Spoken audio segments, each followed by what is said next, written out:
We got a fun one here. The Battle of Ontario is back. For the first time in over 20 years, these two teams will be facing off in the Stanley Cup playoffs. They've only faced off 4 times, which is a little bit just strange. Like, I thought it'd be more times. A little bit interesting there, in my opinion.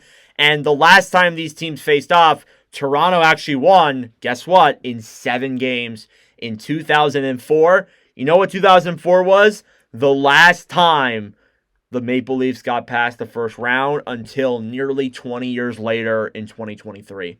Wild stuff. And maybe this is it going full circle, and we're going to see the Maple Leafs get back into the second round, and they're going to beat Ottawa again. They're going to break the curse. It's over. Who knows? It's a superstition that I've been seeing a lot. But let's hop into the preview, because I think this is a very cool moment, because the Senators have not been in the playoffs for almost a decade, and they're back. So let's hop into Ottawa here first. I'll get into my Toronto spiel. You guys know me. I've been talking about Toronto all season. The Senators, with one more game left in the regular season, they are 44, 30, and 7 for 95 points. They hold the first wild card spot. They have a .586 points percentage. They have scored 236 goals and have allowed 224. Ottawa had one of those years where, they started off pretty slow. They started off a little bit slow. November was not that great of a month for them. They were only 4 games above 500 at January. But they went on this really good run in February and March and into April. And they locked up that first wild card spot. And it was a pretty significant lock up there as well. They wasn't really close. They were firmly in that spot for basically March up until now. And they get that spot now here heading into the playoffs. They have a 26-11-3 record at home, and they have an 18-19-4 record on the road. So very good home record. The Canadian Tire Center is always rocking, even though they do need to get a new arena downtown. And then on the road, they've been okay. Mostly mediocre, but it's pretty much 500, so I'm not really complaining there. So not bad numbers from the Senators. I got the Kings on the mind. I'm so tired. So they've scored an average of 2.9 goals for per game, and they have allowed an average of 2.8 goals per game. So pretty even stats there. Again, I think Ullmark plays a big factor in that. The Senators don't actually have a point per game score this year, unless if Stützle gets 7 points in the last game. I don't think it's possible. But yeah, not a point per game score. That's why their goals are a little bit further down than some other teams in the playoffs. But still a very good team. They have depth all up and down the lineup, and I think that that's something that you really do need in the playoffs. They have a 23.4 power play percentage, which is ranked 13th. So a solid above average power play there. And then they have a 77.9 PK, which is ranked 19th. So in terms of your special teams, it's more or less pretty average. That's what a lot of the numbers are on the Sens. They're not, a lot of them are pretty good, but there's a couple that are average, which is a good thing. It's better being average than bad. And I think for the Sens, they've been bad for 8 years prior, and it hasn't been pretty. So it's good to finally see some positive numbers here from the Sens. In the first half of the year, as I said, they were 19, 15, and 2. They were 17th in the NHL. They were only 4 games above 500. It's better than they were in previous years. That's for sure, but that's not much. But if that is progress, I don't know. And then for the second half of the year, they really took off. 25, 15, and 5, and they're now 14th. They won a lot more games than they did. Obviously, they played more games. That obviously plays a factor there too. But in the second half of the year, Levi Merrill really kind of saved their season. Omar came back, made some sprawling saves. The scoring held up. The defense held up. The deadline acquisitions were good. And the Sens broke their way in for the first time since 2017. Fun fact, this is the first time that they have made the playoffs since I started making YouTube videos 5.5 years ago. And this is the first time that they made the playoffs since I've started watching hockey. And I watched hockey the year after they last made it, before now. So some wild stuff there. Moving on to the Maple Leafs, who have been in the playoffs every single year that I've been watching hockey. They only have one more game left in the regular season. They are 51, 26, and 4 for 106 points. They have the first spot in the Atlantic Division. They have the second seed in the Eastern Conference. They have a .654 points percentage. They have scored 264 goals and have allowed 228. Again, a very good Toronto team. I feel like under Craig Berube, he deserves his flowers. He has played really, really good, especially down the stretch coaching this team, and I have loved how he's been. And I think, honestly, I'm surprised since it's Toronto, but I don't think he's getting enough Jack Adams consideration. He took this team and won them their first divisional spot in a very long time. I mean, you exclude the bubble year, I think we're going back to like 2000 or something like that. Like, it's been a very long time since they last won the division, which is kind of some crazy stuff there. And again, I know that like Toronto really had the same expectations, but Berube brought them there, and I think that he's not a finalist by chance, but I think he could be top 5 just because of the Toronto bias in the media and all that. They are 26-13-1 at home, which is a very good home record. They have home ice advantage again. They have a 25-13-3 record on the road. Now, again, you remember that they did not have home ice advantage last year. They did in the year they beat Tampa, so I guess you keep that in mind there. They score an average of 3.25 goals for per game, which is pretty good. Again, it's better than Ottawa's. They are scoring at a pretty good rate. You have guys like Marner and Nylander and a guy like Matthews who you know can score, and they allow an average of 2.79 goals against per game, which is still a good number there as well. I think, again, for the Maple Leafs to be improving on that is a good sign. They have a 25% power play success, which is ranked 7th in terms of teams in the NHL. They have a 78.1 PK percentage, which is ranked 16th in terms of the NHL there as well. So overall, above average numbers, a really good power play, a average penalty kill. I think those are good numbers that you have to look at for sure in terms of the Maple Leafs. Special teams, it's been all right, but again, I think something that they need to work on even still is the power play, because they did go a pretty long drought during the regular season without getting a power play. Most notably, goals. Like, the biggest problem with Toronto the last couple of years is scoring. If Toronto could score, which, by the way, it's Omar again, so I'm not really looking forward to that. I think that they really can get it done. So they had a 23-13-2 record at the break, which they were ranked 7th, and then they went on a pretty good run there at the end of the year, 28-13-2, which was ranked 4th. So again, they had a pretty solid stance there in terms of first half and second half, pretty consistent the whole way through, just a couple more games, a couple more wins. Again, I said this in my video and on the podcast and all that good stuff. I feel like the bad things are pointed out way more than the good things in Toronto. Like, Toronto could go on a 3-game losing streak, and the media will be like, that's good, but nobody will really think about it that much. They go on a 3-game losing streak. Is Mitch Marner on the trade block? Like, it's just, that's the things you hear. I'm not saying that that's what I think. That's the things that you hear. Media can be is just very, very, very, very, very, very, very hard on the players. And I just, like, I can't exemplify that enough. They are very hard on the players and very hard on those people. They're not as bad as Vancouver, but they still are pretty bad. So anyways, let's move on to Ottawa. Once again here, let's look at the leading scorers for each team. Tim Stützle leading the way with Ottawa. 23 goals, 53 assists for 76 points. I think Stu has been a phenomenal player. Again, he's not a point-per-game guy yet again, which does stink. You look at the year in 22-23 that he had, he hasn't been that great since, which is kind of making you wonder if that was like him kind of peaking, but I don't think so. I think he still can get to that 100-point mark again, and I do believe that he will be a 100-point player once again in the NHL eventually, but he won't be this year unless he gets 30 points in the last game. But again, that's not possible.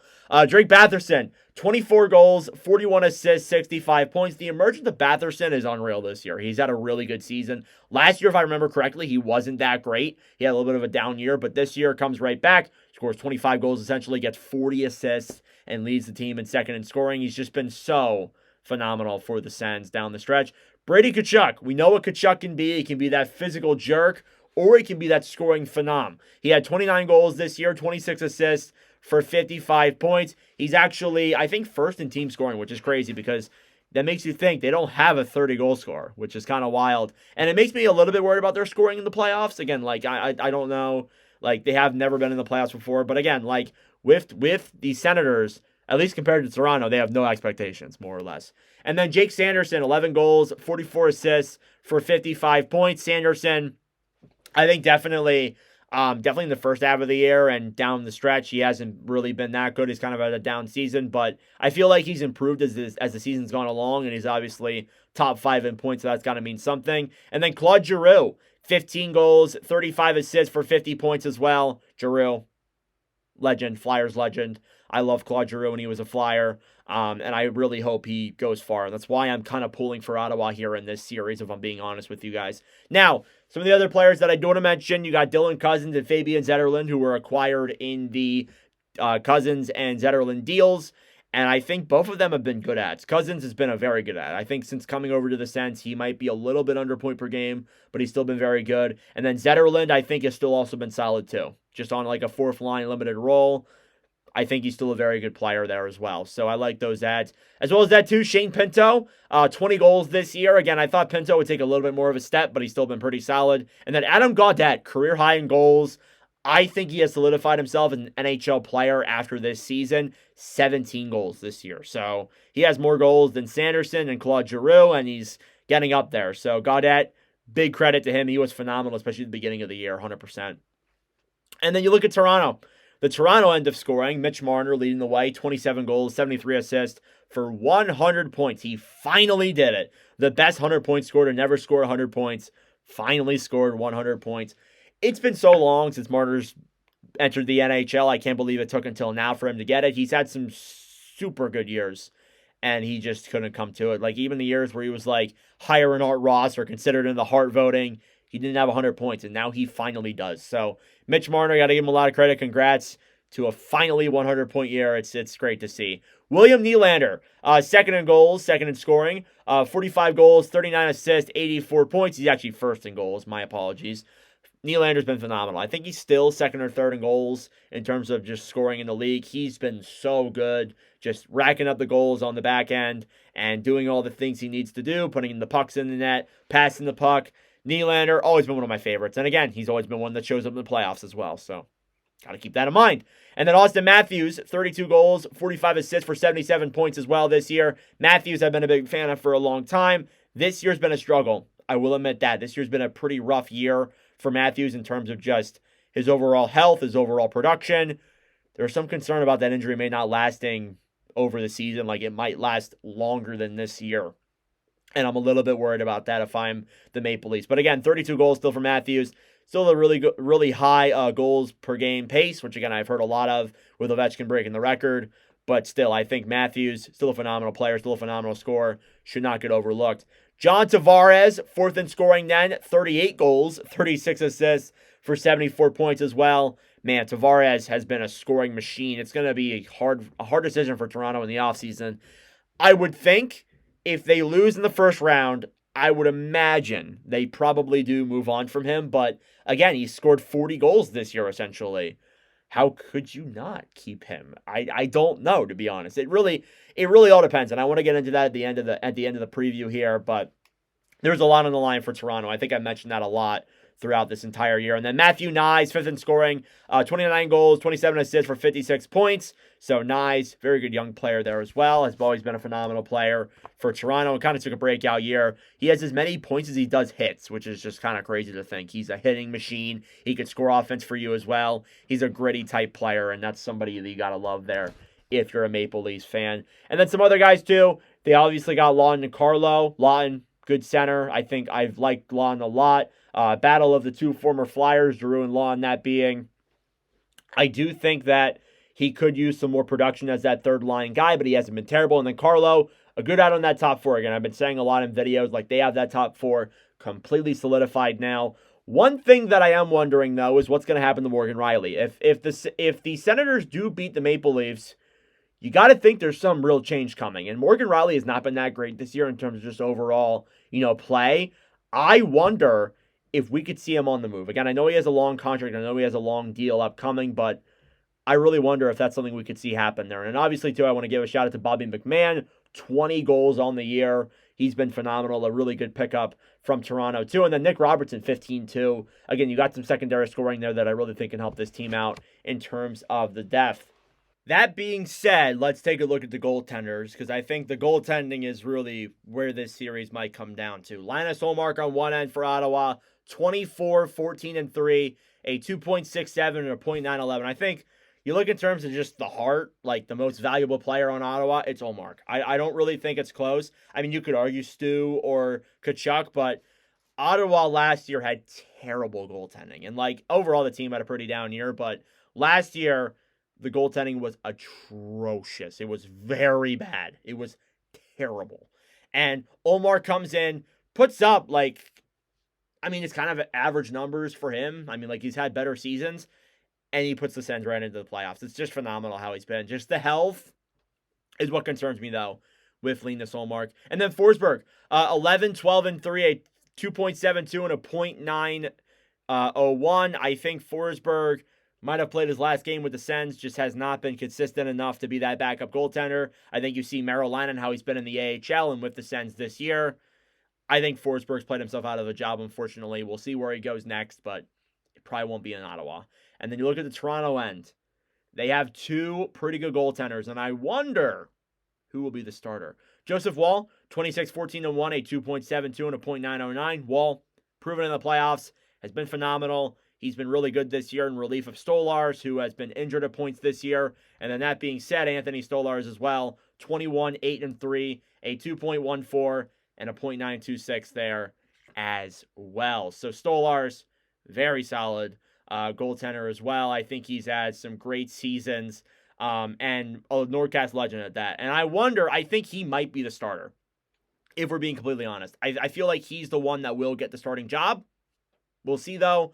But again, I think you could go either way. I think either way is okay. Woll has proven in the playoffs he's been very good, but Stolarz the better goaltender this year. I do feel like, but I've been wrong before. I guess we'll find out.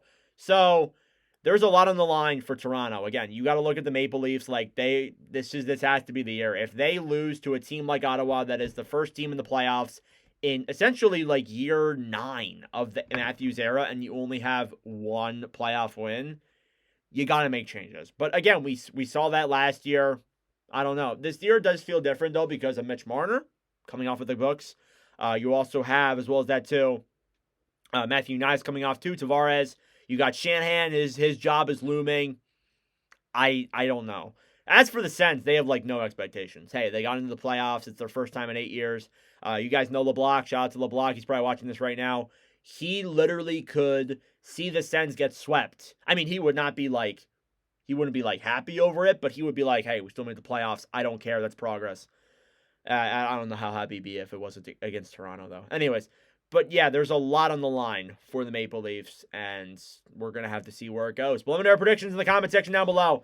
Thank you guys for watching. That is it for this one. We got 4 more of these to go, but wow, a lot more coming through here. It's going to be fun. I'm looking forward to streaming this series when it does come around.